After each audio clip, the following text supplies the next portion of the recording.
Hello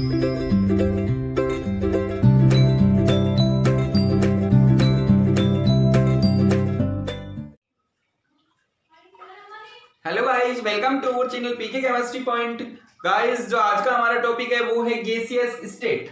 देखो, इससे शुरू करने से पहले बताता हूँ, जो अपना टॉपिक है एटॉमिक स्ट्रक्चर, परमाणु संरचना, कंप्लीट हो गया है। उसमें अपन ने क्वांटम नंबर, ऑर्बिटल्स, कक्षक सबके बारे में पता कर लिया, और उसमें एक था इलेक्ट्रॉनिक कॉन्फ़िगरेशन। तो वो दोस्तों मैं आपको करवाऊंगा पीरियोडिक टेबल में। अब देखो, आज का जो हमारा टॉपिक है वो है गैसियस स्टेट। अब गैसियस स्टेट देखो अपने वैसे पढ़ चुके हैं, ये टॉपिक अपने कंप्लीट किया था। देखो, मैटर, स्टेटस ऑफ मैटर, द्रव्य, वहां पे अपन ने इसकी 3 कैटेगरी पढ़ी थी, सॉलिड, लिक्विड और गैस। मैटर के अंदर बात करी थी सॉलिड की, लिक्विड की और गैस की। तो देखो, वैसे इनके बारे में अपन स्टडी कर चुके हैं, इनकी जनरल कैरेक्टरिस्टिक की स्टडी कर चुके हैं, इसमें क्लासिफिकेशन डिफरेंशिएट कर चुके हैं कि सॉलिड, लिक्विड और गैस में क्या डिफरेंशिएशन है। बट अब अपन देखो, एक जैसे 12th का आपका टॉपिक है सॉलिड स्टेट, 12वीं क्लास का फर्स्ट चैप्टर है ठोस अवस्था। तो इसको आगे और डीप में पढ़ने के लिए ठोस अवस्था है, उसके बाद है लिक्विड, जो आपका 12th क्लास का सेकंड चैप्टर है। सॉल्यूशन, जो मैं आपको करवा चुका हूं, होमोजेनियस हेटेरोजेनियस मिक्सचर के अंदर आपको उसमें कंसंट्रेशन का पूरा पार्ट करवा चुका हूं। थर्ड जो अपना बच गया गैस, तो इसमें पढ़ेंगे अपन गैसियस स्टेट। तो गैसियस स्टेट के बारे में मैंने कहा था कि कुछ लॉ हैं, जो 3-4 लॉ आपको पढ़ने हैं, वो आपको आगे कंटिन्यू करने हैं। हाँ, तो हमारा जो लास्ट है इसके अंदर थर्ड क्या है, गैसेस। तो देखो, गैसेस के अंदर अपन किसकी बात करने वाले हैं, गैसियस स्टेट में गैस के बारे में पढ़ने वाले हैं। तो गैस में सबसे पहले देखो अपन ने बात करी थी गैस, इसमें जो मॉलिक्यूल थे वो ऐसे ऐसे थे, ठीक है। अब इन मॉलिक्यूल्स में दोस्तों क्या था, अपने इनमें कंपैरिजन किया था, मैंने एक फॉर्मूला लिखा था, density is equal to mass upon volume, ठीक है। डेंसिटी इज इक्वल टू होती है मास अपॉन वॉल्यूम। एक बार लिख देता हूं हिंदी में भी, डेंसिटी का मतलब क्या होता है, घनत्व है, इज इक्वल टू होता है द्रव्यमान अपॉन आयतन। अब देखो, इससे अपन इसके क्वेश्चन सारे कर लेंगे। घनत्व है जिसका, अब मैंने कहा था कि अपने पास क्या है, सॉलिड है, लिक्विड है और गैस है।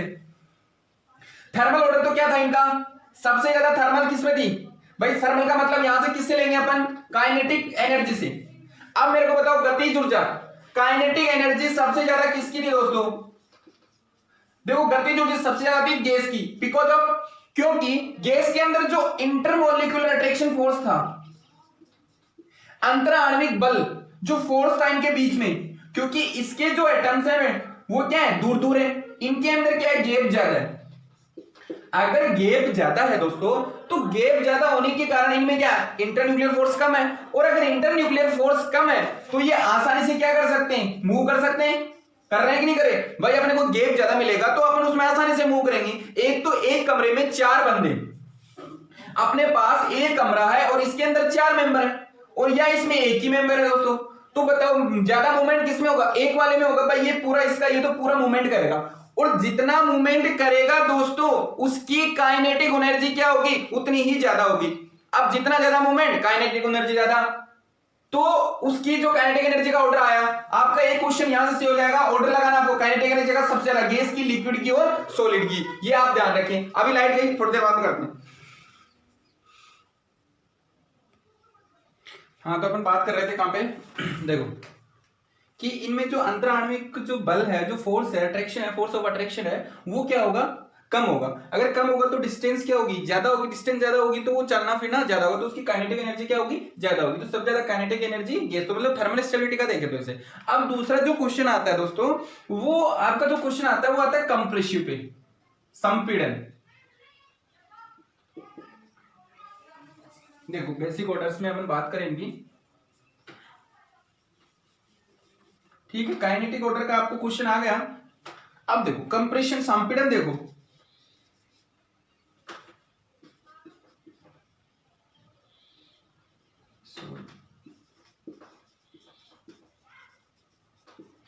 कंप्रेसिव। अब देखो, कंप्रेसिव के अंदर अगर बात करो, कंप्रेस, देखो ये अपने पास ये क्या कोई कंटेनर है, ठीक है।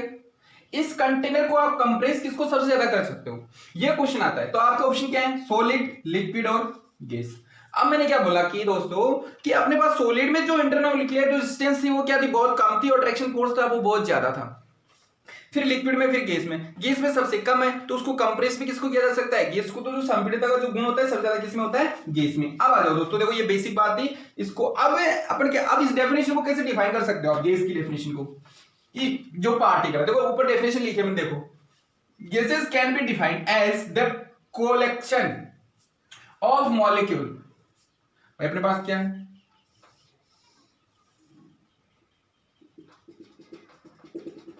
ये गैस भरी है इसके अंदर, ठीक है।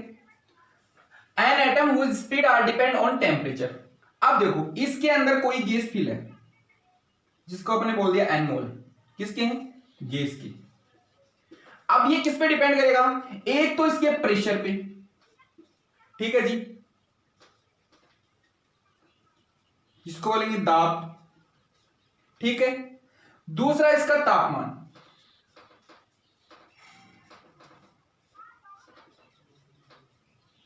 टेम्परेचर, और इसकी वॉल्यूम,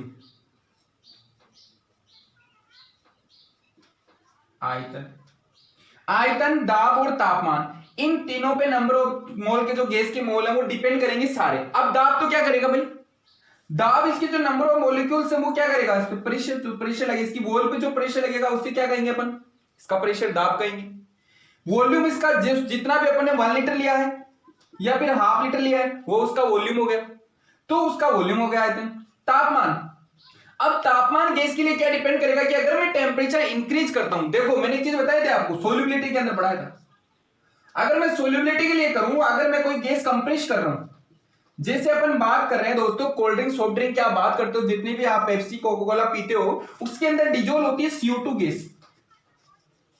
कौन सी होती है, CO2 गैस होती है। अब जब CO2 गैस इसके अंदर डिजोल होती है तो उसके अंदर उसको कंप्रेस किया जाता है, प्रेशराइज किया जाता है। ये मैंने इसको क्या किया, प्रेशराइज किया। जब मैंने इसको प्रेशराइज किया, एक पिस्टन लगा के ऊपर, जब इसको मैंने प्रेशराइज किया तो वो प्रेशर के अंदर डिजोल होती है। लेकिन अगर मैं उसके लिए टेम्परेचर इंक्रीज कर दूं, अगर तापमान में बढ़ा दूं, अगर तापमान बढ़ा दिया तो इंटर जो काइनेटिक एनर्जी है वो बढ़ेगी। भाई तापमान बढ़ाएंगे तो मॉलिक्यूल क्या होंगे, दूर दूर होंगे, और गैस में तो जगह मिल रही है ना उनको, तो दूर होंगे तो जो डिजोलेशन है, जो घुलनशीलता है गैस की द्रव्य के अंदर, वो क्या हो जाएगी, कम हो जाएगी। तो इसमें मैंने लास्ट में लिखा है low pressure, sorry low temperature, क्या है, लो टेम्परेचर, तापमान क्या रखना है अपने को, कम, और प्रेशर क्या रखना है, high, LTHP, low temperature high pressure, ठीक है। आपको ध्यान रखना कभी भी गैस के लिए लो टेम्परेचर हाई प्रेशर, क्योंकि अगर टेम्परेचर तो लो रखना पड़ेगा और प्रेशर हाई, जितना ज्यादा प्रेशर रखेंगे डिजोलेशन उतना ही ज्यादा होगा। तो अगर घुलनशीलता का क्वेश्चन आ जाए तो इस तरह से ध्यान रखना। अब देखो वो एक एक करके पढ़ेंगे, सबसे पहले अपन प्रेशर पढ़ेंगे, फिर आयतन पढ़ेंगे, फिर टेम्परेचर पढ़ेंगे, ठीक है, फिर नंबर ऑफ मोल्स पढ़ेंगे, फिर इनके अलग अलग लॉज अपन बात करेंगे, Boyle's law, Charles law, Avogadro law, Dalton law, ठीक है। तो इसका स्क्रीनशॉट ले लो एक बार आप, तो आपके क्वेश्चन हो गए होंगे कि मैंने लिखा घनत्व इज इक्वल टू द्रव्यमान अपॉन आयतन। अब देखो घनत्व जब बढ़ेगा, भाई घनत्व पे अगर क्वेश्चन आ जाए कि सबसे ज्यादा डेंसिटी किसकी होती है, अपने पास वही सॉलिड है, लिक्विड है और गैस है, तो दोस्तों घनत्व सबसे ज्यादा किसका होगा, जिसके ज्यादा जो ये मॉलिक्यूल जितने एटम जितने पास होंगे उसका ज्यादा होगा। पास किसमें थे, सॉलिड में, तो सॉलिड का ज्यादा घनत्व होगा। अब अगर घनत्व जिसका ज्यादा होगा उसका भी द्रव्यमान भी ज्यादा होगा और उसका आयतन क्या होगा, कम होगा। भाई आयतन देखो मैंने क्या बोला था, सॉलिड का आयतन और वॉल्यूम दोनों फिक्स होते हैं, लिक्विड का क्या वॉल्यूम फिक्स नहीं होता, ठीक है, लेकिन आयतन फिक्स होता है, गैस का तो दोनों ही फिक्स नहीं होता है। तो वो अपने जनरल कंडीशन की बात हो गई, उसको मैं दोबारा नहीं बताना चाह रहा हूं यहाँ पे। तो अब आप आ जाइए इस पे, अपन डायरेक्ट बात करेंगे प्रेशर पे। अब देखिए, तो आपको डेफिनेशन समझ में आ गया, गैस भी can be defined of the collection of molecules and atom whose speed are depend on temperature. क्या था, लो टेम्परेचर हाई प्रेशर, वो बता दी मैंने कि आपको लो टेम्परेचर और हाई प्रेशर कैसे रखना है, ठीक है। अब देखो कैरेक्टरिस्टिक ऑफ गैस, इसमें अपने को क्या पढ़ना था, प्रेशर, दाब और आयतन, वॉल्यूम और टेम्परेचर, तापमान और अमाउंट ऑफ गैस की, अमाउंट नंबर ऑफ मोल्स कितने लिए गैस का, अमाउंट ऑफ गैस हो जाएगा, ठीक है। तो ये चार अपने को स्टडी करनी है, लेकिन सबसे पहले अपना क्या है, प्रेशर। अब प्रेशर क्या होता है भाई, प्रेशर यही तो है, ये अपने पास बॉक्स है, इसकी वॉल पे पर यूनिट मास या per unit area per unit area में लगाए जाने वाला प्रेशर इन मॉलिक्यूल्स के द्वारा, इसमें जो मॉलिक्यूल है वो प्रेशर लगाने से क्या कहेंगे, उसका दाब, और दाब की जो यूनिट होती है वो क्या होती है, पास्कल होती है। अब देखो कैसे निकाल सकते हो आप प्रेशर की यूनिट। देखो सबसे पहले अपने पास इसकी डेफिनेशन लिख लो कि force exerted by the gas on per unit gas off the walls of the container, per unit gas या पर यूनिट एरिया।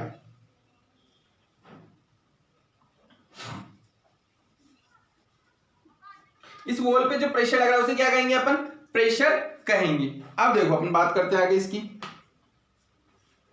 प्रेशर होता है एफ अपॉन ए। क्या होता है प्रेशर, इधर लिख देता हूं, फोर्स अपॉन एरिया। अब फोर्स कितना लगा भाई, अपन ने क्या लिखा, पर यूनिट एरिया पे गैस या पर यूनिट गैस कि एक यूनिट में, पर यूनिट में जितनी गैस है उस पे लगने वाला प्रेशर, तो उसको क्या बोल दिया अपने, फोर्स। और एरिया कि एक एरिया पे, पर यूनिट एरिया पे लगने वाला फोर्स को अपन क्या कहते हैं, प्रेशर कहते हैं। अब फोर्स का आप पढ़ते हो इलेक्ट्रोस्टैटिक में क्या होता है, यूनिट क्या होती है, फोर्स की यूनिट बताओ जरा, फोर्स की यूनिट बताओ, फोर्स की यूनिट ऐसा यूनिट वहां पे पढ़ते हैं अपन, फोर्स न्यूटन, एरिया की किस में लेंगे, metre square is equal to क्या हो जाएगा, अगर इसको देखें तो हो जाएगा पास्कल। पास्कल लिख लो, स्क्रीनशॉट ले लो, ऐसा unit newton metre square is equal to pascal.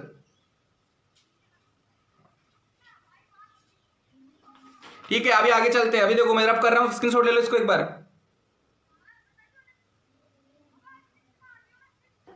अब देखो मैंने आपके सामने कुछ प्रेशर की जो यूनिट लिखी है, other unit of pressure, pressure की कुछ यूनिट आपको आ जाती है। तो अभी तो अपन ने क्या पढ़ा था, अभी तो अपन ने पढ़ा था कि जो प्रेशर होता है वो क्या होता है, फोर्स अपॉन एरिया होता है। फोर्स को किसमें लिखते हैं अपन, न्यूटन में, और एरिया को मीटर स्क्वायर में, इक्वल टू क्या आ गया था अपने पास, पास्कल आ गया था दोस्तों। तो pressure is equal to force upon attraction of equal to newton, इसकी यूनिट क्या थी, फर्स्ट फोर्स को किसमें, इसकी यूनिट क्या होती है न्यूटन, और इसको मीटर स्क्वायर, इसको अगर इसको करेंगे तो पास्कल में आ जाएगा। तो ये एक क्वेश्चन तो ये हो गया आपके पास, ठीक है। अब इसके अंदर यूनिट भी कई बार लिखी आती है, तो उसको अपन थोड़ा देख लेते हैं, क्योंकि अभी जो सीडीएस का लास्ट टाइम क्वेश्चन था 2 फरवरी को, वहां पे आपको टेम्परेचर में टेम्परेचर पूछा था कि उसमें बस केल्विन को ऐड करना था, आपको डिग्री सेंटीग्रेड दे रखा था और आपको उसमें केल्विन में कन्वर्ट करना था। तो ऐसे जो प्रेशर के कन्वर्जन या वॉल्यूम के कन्वर्जन या टेम्परेचर के कन्वर्जन, एक क्वेश्चन आपके डेफिनेटली पूछ लिया जाता है कि किसी भी कंपटीशन में। देखो कंपटीशन में, ऑल कंपटीशन की बात कर रहा हूं।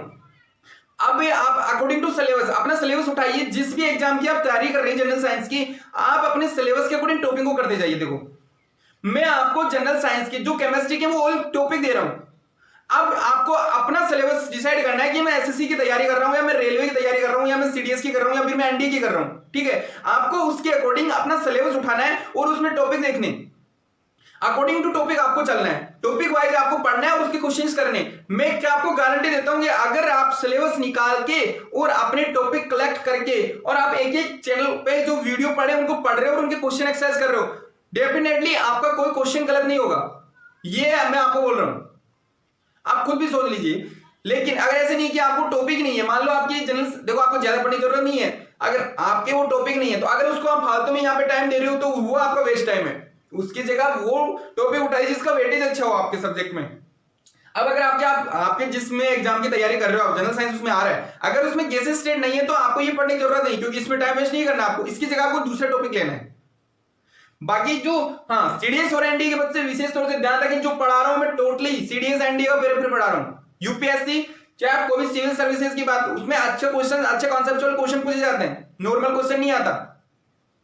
तो इसमें बहुत से जो फिजिकल केमिस्ट्री के जो पार्ट है वो बहुत से अच्छे वाले क्वालिटी का क्वेश्चन आते हैं, तो आप उनमें इजी बहुत होता है आंसर, लेकिन आप उसको कर नहीं पाते हो।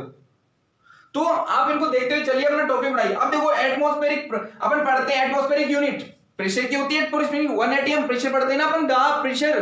अब देखो 1 एटमॉस्फेयर इज इक्वल टू होता है कितना, 101325 पास्कल इज इक्वल टू कितना होगा। देखो इसको मैं यहाँ पर लगा दूं 10⁵ पास्कल लिख सकता हूं। तो अप्रोक्सीमेट मैंने इसको क्या मान लिया कि 1 एटमॉस्फेयर इज इक्वल टू होता है 10⁵ पास्कल।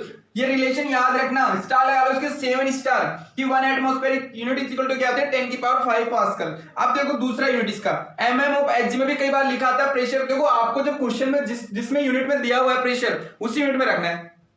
अब आपको चेंज कर, अगर आंसर अगर आपको दे रखा है इसमें mm मरकरी में और अगर आपको किस में रखना है एटमॉस्फेरिक में रखना है तो आप 760 से उसको मल्टीप्लाई कर देना। तो ऐसे क्या एडजस्ट करना पड़ेगा आपको। अब देखो 1 atmosphere is equal to 760 mm of Hg, और 760 mm ऑफ Hg होता है 76 सेंटीमीटर ऑफ मरकरी। ठीक है, तो इससे कोरिलेट कर दिया। अब आपको याद रखना what atmosphere is equal to कितना होता है 1.03 बार, और 1 एटमॉस्फेयर इज इक्वल होता है 760 टोर। टोर भी इसकी यूनिट कई बार आ जाती है प्रेशर की। अब देखो इन सब से आपसे एक रिलेशन लिखता हूं मैं आपके सामने, एक अच्छा रिलेशन रखता हूं। 1 एटमॉस्फेरिक, अरे डस्टर किधर गया, देखो इसका स्क्रीनशॉट ले लो पहले तो, आप एक ले लीजिए स्क्रीनशॉट। तो अब देखो जो रिलेशन है, तो इससे अपने पास रिलेशन क्या है आपने को पता पड़ेगा भाई, ये फॉर्मूला तो याद ही रखना है कि pressure is equal to force upon area. इसकी तो निकाल ली पास्कल, पास्कल का मैंने बता दिया। 1 एटमॉस्फेयर इज इक्वल टू 1.303 बार और 1 एटमॉस्फेयर 760 बार, तो इससे तो आप निकाल सकते हो। अब देखो दो रिलेशन हो रहा है जिससे पहले अपने पास कि 1 atm इज इक्वल टू होता है 760 mm ऑफ Hg, तो आपको अभी अपने निकाला था कि 1 atm इज इक्वल टू होता है 10 की पावर 5 पास्कल, कन्वर्जन है ये सर, और 10 की पावर इसके इज इक्वल टू होता है 760 mm ऑफ Hg। अब देखो इन दोनों को इस पे 7 स्टार लगा लो, ये आपके पास एक रिलेशन बन गया, 7 स्टार लगा लो इसको, और इसका स्क्रीनशॉट ले लो कि 1 एटमॉस्फेयर इज इक्वल टू 10 की power 5 pascal is equal to 760 mm of Hg और is equal to 70 centimetre of Hg। अगर आएगा तो इसके को ये भी आ जाएगा, लिखना चाहो तो ये भी लिख सकते हो आप 76 सेंटीमीटर ऑफ Hg लिख सकते हो ये भी। और आपको पता है ये 1 एटमॉस्फेयर इज इक्वल टू इतना बार और 1 एटमॉस्फेयर इज इक्वल टू 760 टोर। ठीक है, ये आपको याद रखना है। अब अपन नेक्स्ट टॉपिक की बात करते हैं। अब देखिए दोस्तों, दूसरा मैंने लिखा वॉल्यूम, दो सेकंड नंबर क्या था अपना, आयतन या वॉल्यूम। अब आयतन क्या था भाई, अपने पास ये बॉक्स था, इसके अंदर अपने बात करी थी आयतन, इसका वॉल्यूम। प्रेशर के बारे में अपन बात कर चुके हैं, दाब। अब देखो वॉल्यूम क्या है, the space between the gaseous molecule. भाई अपने पास क्या था, ये मैंने कोई भी शेप ले लो, कोई भी कंटेनर की शेप है ये है। अब इसके जो ये मॉलिक्यूल्स हैं, जो एटम है, इनके बीच की जो डिस्टेंस है मॉलिक्यूल्स के बीच में, ये इसको अपने क्या बोला, वॉल्यूम। ठीक है, कि the space between the gas molecule, जो गैस मॉलिक्यूल के बीच में जो स्पेस है, जो जगह है भाई, जितनी दूर में जितनी गैस भरी उसे क्या कहेंगे, वॉल्यूम कहेंगे। अब इसकी यूनिट की बात करें, यूनिट देखो इसकी ऐसा यूनिट होती है मीटर क्यूब। ठीक है, अब मीटर क्यूब इसका होता है 1 लीटर इज इक्वल टू होता है 1 decimetre cube is equal to होता है 1000 millilitre and 1000 centimetre square 1000 cubic. ठीक है, अब देखो सीधा सा रिलेशन आपको याद रखना है, ये वाला रखो या मत रखो कोई जरूरी नहीं है, फिर भी आप देख लेना, लेकिन ये वाला जरूर रखना है कि 1 metre cube is equal to होता है 1000 लीटर। ठीक है, कितना होता है 1000 लीटर। तो ये बस वॉल्यूम इतना याद रखना, आपको ज्यादा कुछ याद नहीं रखना इसके बारे में। इसका स्क्रीनशॉट ले लो फटाफट।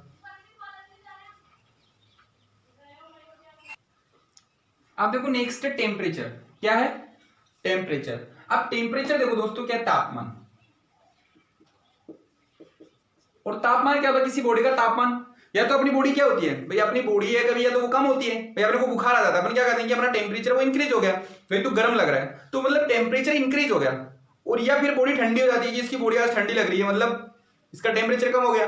बर्फ जमती तो टेम्परेचर कम होता है, और वाष्प बनते तो टेम्परेचर अलग होता है। तो जो टेम्परेचर में चेंज है, तो टेम्परेचर की जो यूनिट है भाई, तापमान तो किसको कहते हैं, या तो अपन किसको क्या, हॉटनेस गर्म, या कोल्डनेस ठंडा। ठंडा या गर्म को क्या कहेंगे, उसका तापमान कहेंगे। अब अपन कहते हैं कि गर्मी के दिनों में तापमान बढ़ रहा है, अभी जून का महीना चल रहा है, बोलो तापमान बढ़ रहा है, तो तापमान इंक्रीज कर रहा है ना। अब उसकी यूनिट देखते हैं, बॉडी कोई भी वेरी है उसको अपन किसमें लिख सकते हैं, केल्विन में, डिग्री सेंटीग्रेड में, या फिर फॉरेनहाइट में, या रैंकिन में। ये इसकी क्या होती है, यूनिट्स होती हैं अलग अलग। अब अगर आपके देखो अभी जो सीडीएस में जो क्वेश्चन आया था वो आया था डिग्री और केल्विन में, आपको डिग्री में दे रखा था, केल्विन में चेंज करके बताना था स्टेटमेंट। तो अगर आपको डिग्री में दे रखा है और उसका आंसर केल्विन में पूछ रहा है, तो बस सिर्फ इतना रिलेशन ध्यान रखिए कि टेम्परेचर केल्विन में चेंज करने के लिए डिग्री सेंटीग्रेड में प्लस कर देंगे 273 का। जैसे आपको पूछ लिया कि 27 डिग्री दे रखा है, ठीक है, अब 27 डिग्री सेंटीग्रेड को आपको बताना है केल्विन में, तो क्या करोगे आप कि 27 प्लस करोगे 273 इज इक्वल टू कितना आ जाएगा भाई, 300 केल्विन। तो इस तरीके से आपको क्वेश्चन आ सकता है। ठीक है, फॉरेनहाइट में चेंज करो, टेसी लो 1273.15। ठीक है, ये इससे और इससे आपको क्वेश्चन आएगा। बस ये दो, बाकी मेन रिलेशन तो ये रखना, डिग्री और केल्विन का आप अच्छे से रिलेशन याद रखना। ठीक है, तो इस टेम्परेचर का स्क्रीनशॉट ले लीजिए। इसके बाद अपन बात करते हैं अपने गैसेस लॉ। नेक्स्ट टॉपिक है गैसेस लॉ।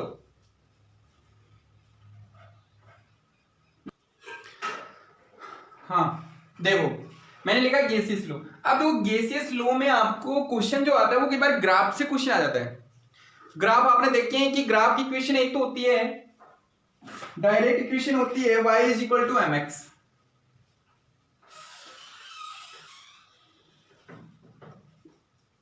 एक होती है y is equal to M X plus C. ये दो इक्वेशन इसमें अपन पढ़ेंगे, डील करने वाले हैं। दूसरी इक्वेशन ये y is equal to M X और y is equal to M X plus C, ठीक है। अब इसमें आपको जो रिलेशन पढ़ना है, देखो इसमें जो ये वाला जो ग्राफ है वो डायरेक्टली प्रोपोर्शनल है, ठीक है। अब जो डायरेक्टली प्रोपोर्शनल उसका ग्राफ हमेशा आता है पैरेबोला, स्ट्रेट लाइन आता है। अब देखो इसमें ग्राफ कैसे बनाओगे आप, भाई मेरे पास ये है तो पहले आप, क्योंकि इसमें अपन बोयल्स लॉ पढ़ेंगे, चार्ल्स लॉ पढ़ेंगे, तो उसके अकॉर्डिंग क्या ग्राफ का क्वेश्चन आएगा। अब ग्राफ के अंदर अगर मैं इसमें बनाता हूं, देखो अपने पास क्या है, ये लाइन खींच दी मैंने, अपना ये क्या हो गया एक्स एक्स और ये हो गया अपना वाई एक्स, ठीक है।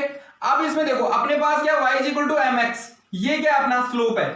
स्लोप क्या आएगा, देखो स्ट्रेट लाइन ग्राफ आएगा पूरा सीधा सीधा, ये स्ट्रेट लाइन ग्राफ हो गया। अब देखो इसमें अपने को क्या हो जाएगा इसका स्लोप, अगर इसकी स्लोप की बात करूं मैं तो वो क्या हो जाएगा टेन थीटा, क्या हो जाएगा टेन थीटा। थीटा अपन यहां से कैलकुलेट कर सकते हैं, ठीक है। तो ये अपना आ गया कि स्ट्रेट लाइन ग्राफ आ गया जिसमें इसका स्लोप क्या आ रहा है दोस्तों, पॉजिटिव स्लोप आ रहा है। क्या आ रहा है, पॉजिटिव स्लोप आ रहा है। अब देखो दूसरा मेरे पास क्या है, y is equal to M X plus C. तो अगर y is equal to M X plus C की बात करूं, देखो इसमें कुछ c दिख रहा है आपको, न्यू वैल्यू दिख रही है। अब ये c क्या है, c इसका होता है इंटरसेप्ट, क्या होता है इंटरसेप्ट। तो इसका जो ग्राफ आएगा वो इसकी तरह आएगा, स्ट्रेट लाइन आएगा, बट इसका जो इंटरसेप्ट आएगा वो थोड़ा ऊपर आएगा। तो दूसरा ग्राफ जैसे मैं ड्रॉ कर रहा हूं, ठीक है। अब देखो अपन ने क्या बोला कि इसकी जो पॉजिटिव इंटरसेप्ट आ रहा है, इसका जो यहां से जीरो से स्टार्ट ना होके इसका ग्राफ थोड़ा ऊपर से स्टार्ट होगा, यहां से निकल के और ऐसे जाएगा। अब देखो इसका जो ये वाला पार्ट है ये अपना सी है और इसको बोलते हैं इंटरसेप्ट, ये इसका इंटरसेप्ट हो गया। और इसका जो स्लोप हो गया वो भी क्या हो गया टेन थीटा हो गया, ठीक है। अब देखो इन दोनों का स्क्रीनशॉट ले लो फटाफट। एक हो गया अपने पास पॉजिटिव इंटरस्लोप के साथ, और दोनों स्ट्रेट लाइन ग्राफ है, दोनों स्ट्रेट लाइन सीधी रेखा, जिनको अपन क्या बोलेंगे सीधी रेखा। अगर एग्जाम में जो क्वेश्चन आए, अगर आपके पास सी वाला ऑप्शन में है तो आपको पॉजिटिव स्लोप के साथ बनाना है, मतलब उसमें इंटरसेप्ट होगा, मतलब वो ग्राफ जीरो से स्टार्ट नहीं होगा। और अगर जिसमें डायरेक्ट बन रही equation first y equal to mx बन रही है, तो उसमें आपका जो ग्राफ है वो कहां से स्टार्ट होगा, जीरो से होगा। तो अपन जो अलग अलग लॉ पढ़ेंगे, जैसे बॉयल्स लॉ में क्या आएगा और चार्ल्स लॉ में क्या आएगा, दोनों में रिलेशन के अकॉर्डिंग अपन ग्राफ की स्टडी करेंगे।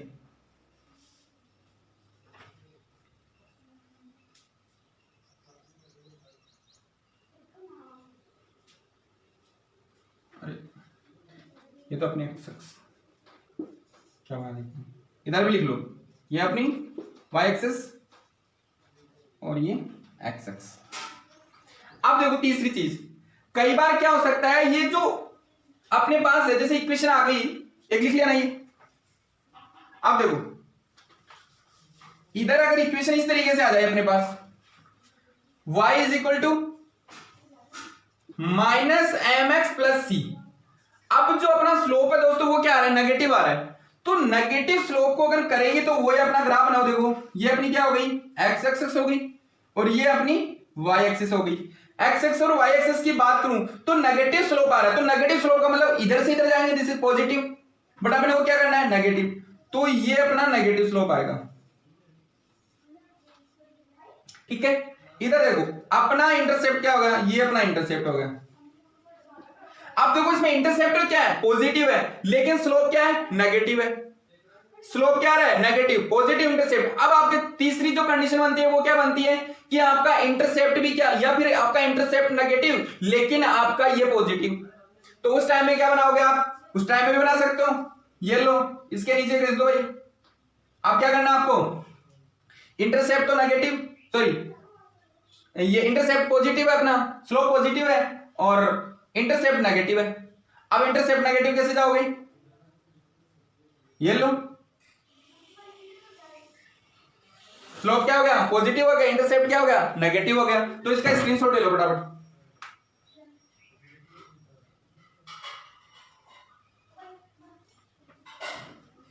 ये एक्स एक्स और ये वाई एक्स, ये मेरा इंटरसेप्ट हो गया सी और ये मेरा स्लोप हो गया पॉजिटिव। ठीक है, इस तरीके से अपन कर सकते हैं। अब लास्ट ग्राफ मैं इनको मिटा रहा हूं।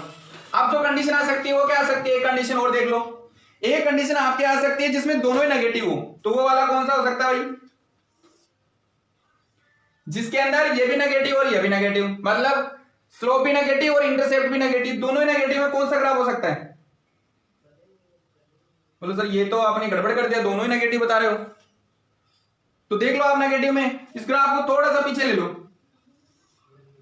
स्लोप क्या आएगा, नेगेटिव, और इंटरसेप्ट भी क्या रहा है, नेगेटिव। भाई ये क्या हो गया अपना, स्लोप सी हो गया, ये इंटरसेप्ट हो गया और ये अपना स्लोप हो गया। तो स्लोप भी क्या रहा है, नेगेटिव mx आ रहा है और नेगेटिव सी आ रहा है। तो इस तरीके से अपने पास ग्राफ है वो बन सकते हैं। तो अब देखो आगे अपन बात करते हैं, एक ग्राफ की और करते हैं जो इनवर्सली प्रोपोर्शनल टू रिलेशन में आता है।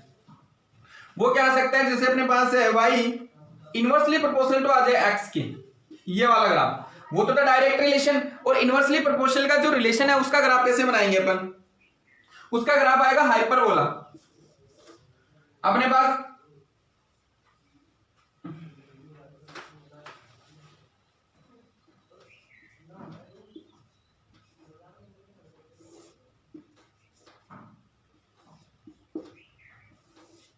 ये लो जी, ऐसा ग्राफ आएगा। अगर आपके पास ऐसा रिलेशन आता है व्युत्क्रमानुपाती का इनवर्सली प्रोपोर्शनल, तो आपको हाइपरबोला ग्राफ आएगा। क्या आएगा, हाइपरबोला। ठीक है, प्रवलय आकार। इस तरीके से आपको ग्राफ बनाने हैं। तो इन ग्राफ्स को अपन स्टडी कर चुके हैं। तो दो टाइप के ग्राफ को अपन स्टडी करिए, एक अपने पहला पढ़ा y mx और एक पढ़ा y mx plus c। Intercept कभी नेगेटिव हो सकता है, कभी पॉजिटिव हो सकता है, कभी स्लोप पॉजिटिव हो सकता है, कभी स्लोप नेगेटिव हो सकता है। तो इस तरीके से अपने ग्राफ पूरे कर लिए। तो एक तो y जो रिलेशन है, बस मेन चीज क्या रखना है, एक तो y है वो डायरेक्टली प्रोपोर्शनल है x के, और एक y है जो इनवर्सली प्रोपोर्शनल है x की। तो इन दोनों के ग्राफ अपने को पढ़ने, ये दो रिलेशन अपने को गेसिस लॉ के अंदर पढ़ने। तो सबसे पहले जो गेसिस लॉ उसकी बात करते हैं अपन।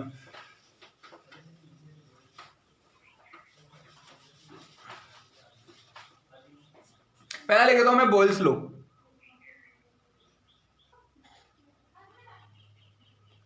तो देखो नेक्स्ट क्या अपने पास, पहला मैंने लिखा है सबसे पहले गेसेस लॉ में बॉयल्स लॉ। बॉयल्स का मतलब क्या होता है, गर्म करना। और गर्म कब होता है, जब उसको अपन क्या देते हैं, टेम्परेचर। अब बॉयल से आपको याद रखना है, बॉयल का मतलब टेम्परेचर। याद रखोगे, देखो बॉयल्स लॉ को याद कैसे रखोगे, टेम्परेचर। अब आपके दिमाग में आना चाहिए टेम्परेचर, तो टेम्परेचर को कांस्टेंट कर दो। जो वैल्यू आपको याद रहती है, बॉयल्स बी, टेम्परेचर तापमान कांस्टेंट। अगर आपने टेम्परेचर को क्या कर दिया, तापमान को क्या कर दिया, कांस्टेंट कर दिया। अब क्या बचा भाई, आपके पास होता है, मैं आपको एक पहले लिख लेता हूं गैस इक्वेशन। देखो PV is equal to NRT होता है। टेम्परेचर कांस्टेंट कर दिया, आर कांस्टेंट है, एन भी कांस्टेंट है, तो क्या बचा अपने पास, पीवी। तो जो पी है दोस्तों, पी इनवर्सली प्रोपोर्शनल किसके आ जाएगा, वी के, क्योंकि टेम्परेचर तो क्या है, कांस्टेंट है। तो सर बिल्कुल बात तो सही है, रिलेशन क्या आ गया, P inversely proportional to V। तो डेफिनेशन कैसे करोगे बॉयल्स लॉ में, बॉयल्स का मतलब, बॉयल का मतलब क्या, बॉयल करना, उबालना। उबलता कब है, जब टेम्परेचर देते हैं। तो टेम्परेचर कांस्टेंट कर दो।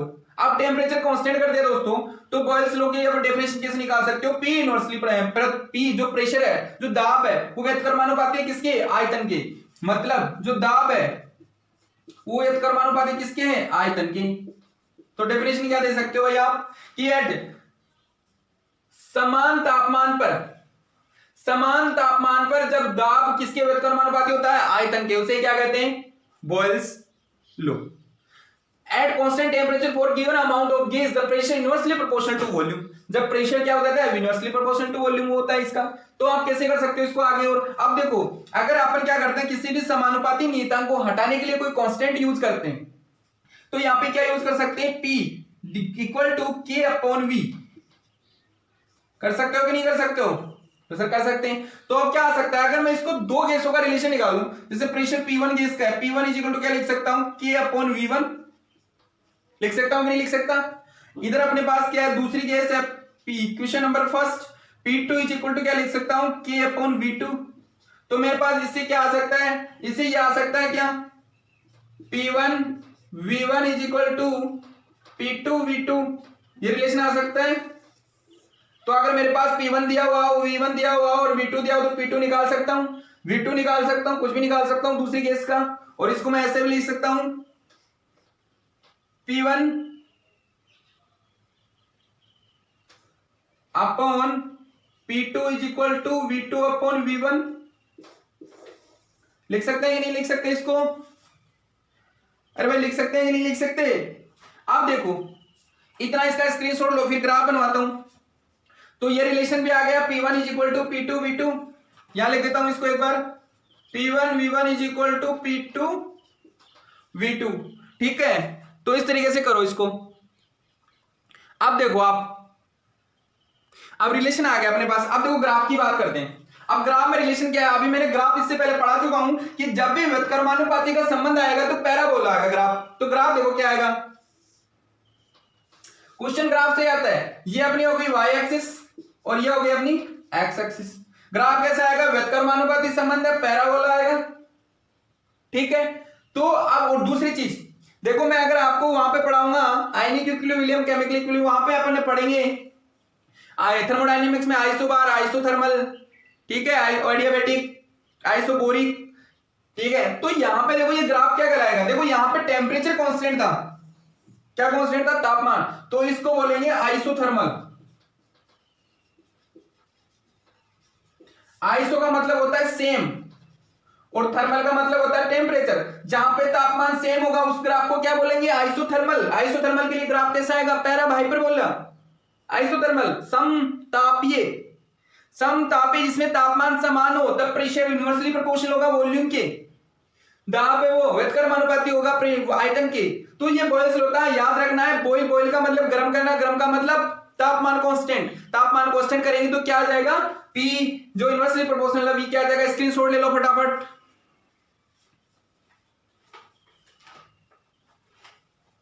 आप देखो क्वेश्चन करवाता हूं एक।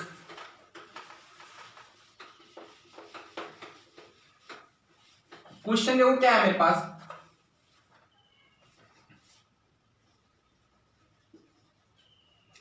मेरे पास रिलेशन दे रखा है वही, ये एक्स एक्स है और ये वाई एक्स है, और इसमें 3 टेम्परेचर में दे रखा है, 1 2 और 3। इसका टेम्परेचर दे रखा है T1 और इसका T2 और इसका T3 दे रखा है। सॉरी, इधर वॉल्यूम है और इधर प्रेशर है। और इसमें मेरे को ऑर्डर पूछा है T1 का, T1 T2 और T3। ठीक है, इसमें ऑर्डर पूछा है कि सबसे बड़ा कौन सा है, T1 है या T2 है या T3 है। अब अगर आपके पास इस तरह का क्वेश्चन आ जाते हैं, क्या आ गया? इस तरह के क्वेश्चन आ गए। इधर क्या अपना P है, P और V में करके पूछा है और इसमें इधर टेम्परेचर पूछा है। तो आप देखो ऐसे क्वेश्चन को कैसे सोल्व करोगे भाई? अब मैं कैसे बता सकता हूं कि T1 बड़ा, T3 या T2? तो आंख बंद करके एक लाइन ड्रॉ कर दो, ऐसे कर दी। आप कर लो, इधर एक लाइन ऐसे खींच दो, एक ऐसे खींच दो, एक ऐसे खींच दो। इधर हो गया P1, इधर हो गया P2 और इधर हो गया P3। अब आपको पता है कि PV इज इक्वल टू क्या होता है? nRT। P और V में रिलेशन क्या आ रहा है? व्युत्क्रमानुपाती का। P inversely proportional to V आ रहा है। अच्छा, अपने को ये नहीं देखना, अपने को देखना है P और T में रिलेशन। तो P और T में रिलेशन क्या आ रहा है? समानुपाती का आ रहा है। तो अगर P1 बड़ा, इधर तो देखो इधर क्या बड़ा है? P1 बड़ा है, फिर P2 बड़ा है और फिर P3 बड़ा है। तो P1 बड़ा है तो T1 भी क्या है? बड़ा है। तो ये आ जाएगा रिलेशन इसका, T1 greater than T2 greater than T3, P1 greater than P2 और P3। इस तरीके से आप निकाल सकते हो। आप देखो नेक्स्ट है अपने पास चार्ल्स लॉ। ये इसका स्क्रीनशॉट ले लो। क्वेश्चन ऐसे क्वेश्चन आपको इस तरीके से करने, T1 T2 T3 में ग्रेटर पूछ रहा है तो बस एक लाइन खींच दो, इधर इससे कर दो और रिलेशन निकालो PV इक्वल nRT से, डायरेक्ट क्वेश्चन हो जाएगा।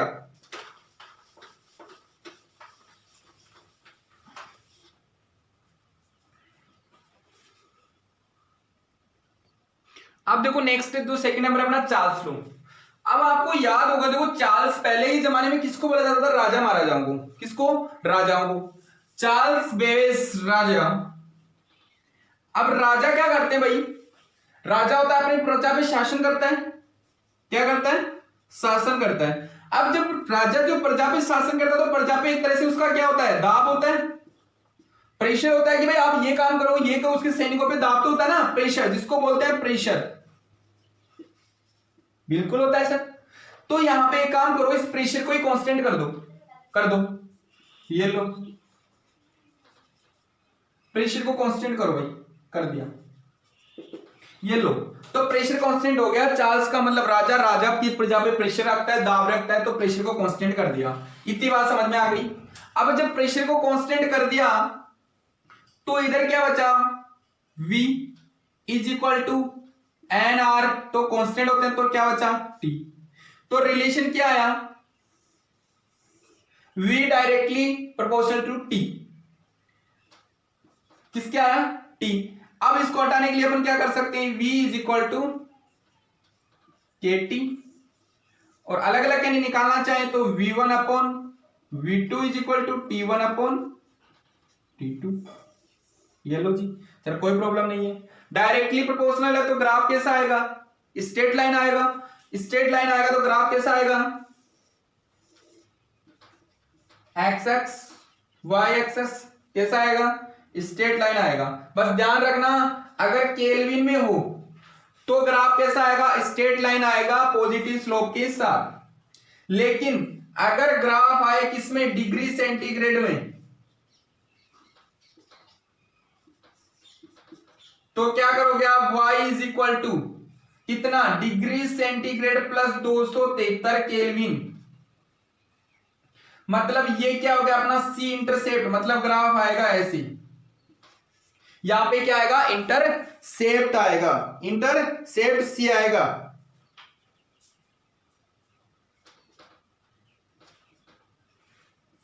ठीक है जी, तो इस तरीके से आपको करना है, मतलब डिग्री सेंटीग्रेड में 273 आपको क्या करना है, तो ये ग्राफ क्या बन जाएगा, y इज इक्वल टू ये अपना mx हो गया, तो ये तो क्या हो गया अपना स्लोप हो गया, और c क्या हो गया अपना इंटरसेप्ट हो गया। तो डिग्री सेंटीग्रेड में ग्राफ ऊपर से आएगा इंटरसेप्ट के साथ, और केल्विन में 0 से स्टार्ट होगा। तो इस तरीके से चार्ल्स लॉ का क्वेश्चन आ सकता है कि प्रेशर, इसमें टेम्परेचर कांस्टेंट होगा, सॉरी प्रेशर कांस्टेंट होगा, और v है वो डायरेक्टली प्रोपोर्शनल होगा किसके, t के। तो इसका स्क्रीनशॉट ले लो फटाफट चार्ल्स लॉ का।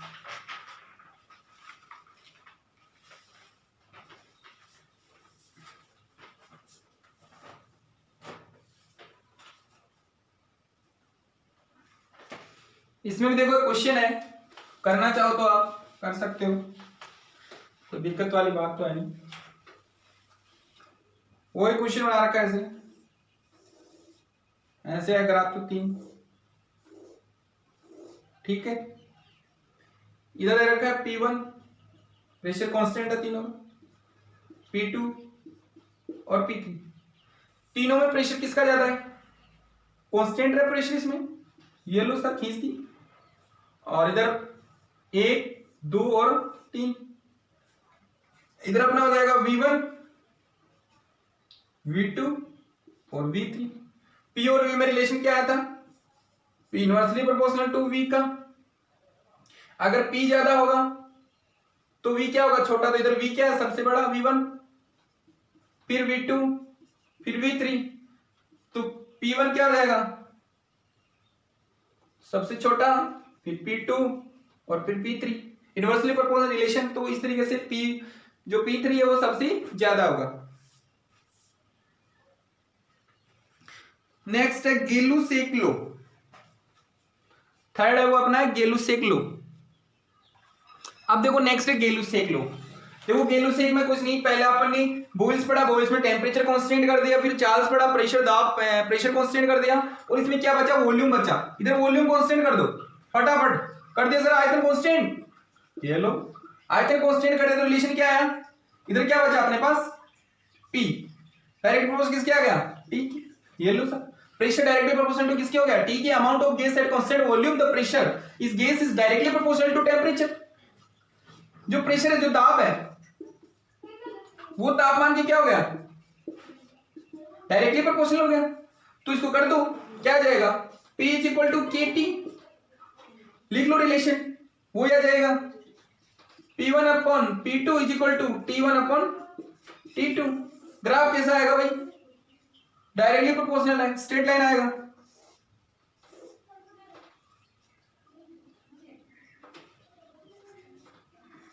ये लो पी और टी में ग्राफ आ गया, पी बढ़ेगा तो टी भी बढ़ेगा, कोई प्रॉब्लम नहीं है। लिख लो, इसका स्क्रीनशॉट ले लो फटाफट।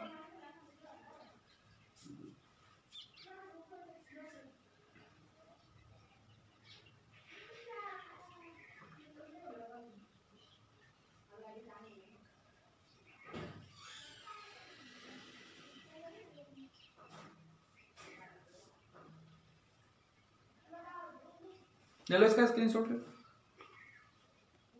अब लास्ट है अवोगाद्रो लो। इसमें क्या हुआ, अवोगाद्रो भाई साहब ने क्या कर दिया, कांस्टेंट कर दिए, क्या टेम्परेचर भी कांस्टेंट कर दिया और प्रेशर भी कांस्टेंट कर दिया। जब टेम्परेचर कांस्टेंट कर दिया और प्रेशर कांस्टेंट कर दिया इन्होंने, तो अपने पास क्या बचा, सीधी सी बात है, क्या बचा भाई, टेम्परेचर भी हो गया तो वॉल्यूम बचा। तो वॉल्यूम है वो डायरेक्टली प्रोपोर्शनल किसके आ गई, नंबर ऑफ मोल्स की। क्या निकाल सकते हो, V is equal to K N, इधर V1 upon V2 is equal to N1 upon N2। Graph क्या आ जाएगा, वही सीधा स्ट्रेट लाइन आ जाएगा N और V में। लिख लो फटाफट, बस डायरेक्ट ग्राफ पे क्वेश्चन आएगा तो।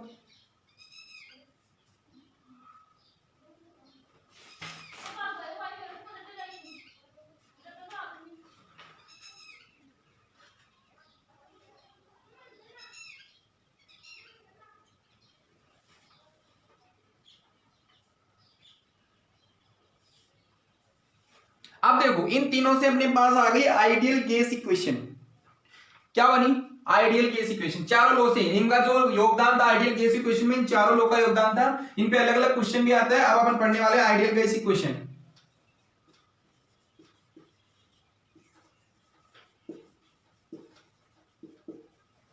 आदर्श गैस समीकरण।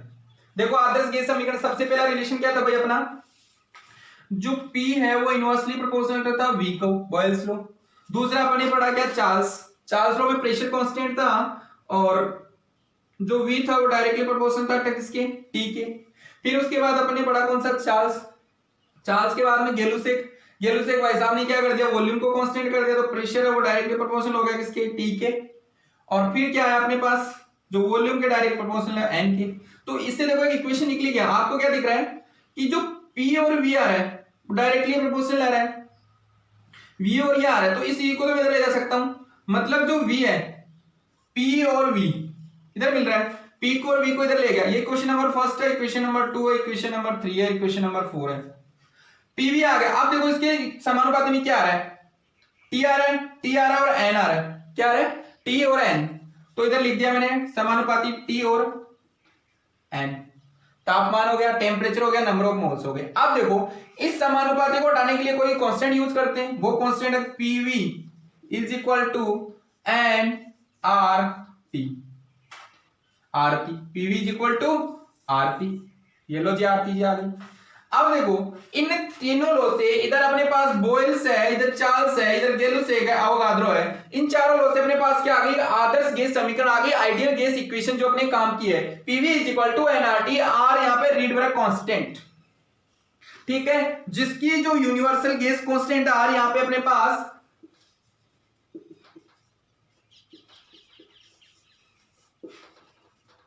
इसकी वैल्यू अलग अलग टाइम पे अलग अलग आती है, ठीक है। जैसे अपने 8.314 जूल किलो इनवर्स, ये मैं सब आपको लिखा दूंगा एक एक करके। और टेम्परेचर अपन केल्विन में लेंगे, PV is equal to nRT, ठीक है। टेम्परेचर हमेशा अपने को कांस्टेंट केल्विन में रखना है। अब मैं इस R की वैल्यूज आपको बता रहा हूं कुछ, ठीक है। इसका आप स्क्रीनशॉट ले लो पहले,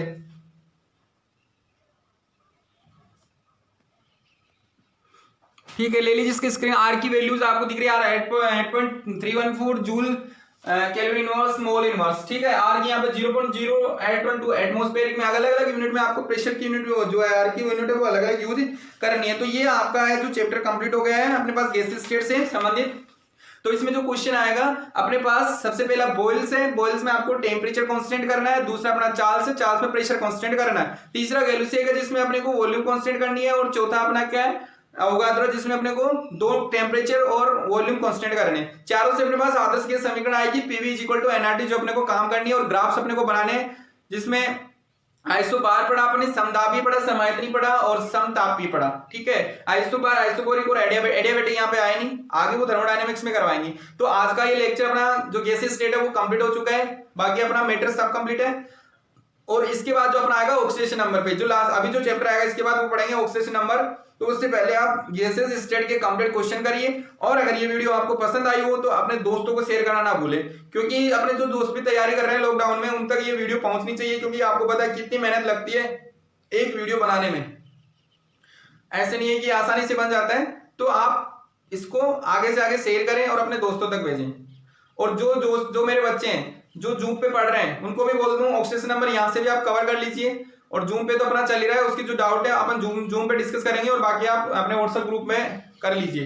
ठीक है, कोचिंग का अपना अभी कोई इश्यू आया नहीं है अभी तक, अगस्त से पहले शायद अपनी कोचिंग नहीं खुल पाएंगी, जब तक अपने को ऑनलाइन ही पढ़ना है। आप टेंशन ना लो, एग्जाम सबकी होगी और प्रिपरेशन रखो बस। ऐसा नहीं है कि अपन तैयारी नहीं करेंगे, भाई एग्जाम आएगी जब कर लेंगे, लेकिन अपना रूटीन मत तोड़ो, नहीं तो आगे आप तैयारी जब एग्जाम दोगे तो बहुत दिक्कत आएगी। क्योंकि रिविजन कंटिन्यूसली रखो, पढ़ते रहो, बस क्वेश्चन सोल्व करते रहो, ये मत सोचो कि एग्जाम होगी जब पढ़ेंगे, बस इतना ही करना है। थैंक यू, और आप ऐसे ही मेहनत करते रहो। धन्यवाद।